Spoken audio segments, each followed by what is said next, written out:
வணக்கம். ஆகாஷ்வாணி புதுச்சேரி செய்திச் சுருக்கம் வாசிப்பவர் நாராயணசாமி.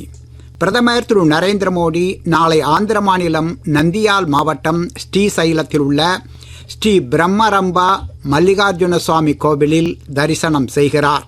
பின்னர் கர்னூலில் சுமார் 13,430 கோடி ரூபாய் மதிப்பிலான பல்வேறு மேம்பாட்டு திட்டங்களை தொடக்கி வைத்து நாட்டிற்கு அர்ப்பணிக்கிறார்.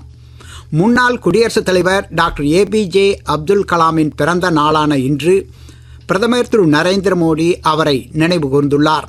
பிரதமர் வெளியிட்டுள்ள சமூக ஊடக செய்தியில், இளம் மனங்களை தூண்டி தேசத்தை பெரிய கனவு காண தூண்டிய தொலைநோக்கு பார்வையாளராக டாக்டர் கலாம் இருந்தார் என்றும், வெற்றிக்கு பணிவும் கடின உழைப்பும் முக்கியம் என்பதை அவரது வாழ்க்கை மக்களுக்கு நினைவூட்டுகிறது என்றும் பிரதமர் கூறியுள்ளார்.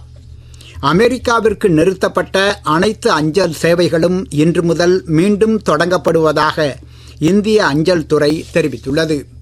ராஜஸ்தானில் ஜெய்சால்மர் அருகே நேற்று தனியார் சொகுசு பேருந்தில் ஏற்பட்ட தீ விபத்தில் 20 பேர் உயிரிழந்துள்ளனர் மற்றும் 15 பேர் காயமடைந்துள்ளனர். இந்த துயர சம்பவத்திற்கு குடியரசுத் தலைவர் திருமதி திரௌபதி முர்மு, பிரதமர் திரு நரேந்திர மோடி ஆகியோர் இரங்கல் தெரிவித்துள்ளனர். உயிரிழந்தவர்களின் குடும்பத்தினருக்கு தலா 2 லட்சம் ரூபாயும், காயமடைந்தவர்களுக்கு தலா 50,000 ரூபாயும் வழங்கப்படும் என மத்திய அரசு அறிவித்துள்ளது.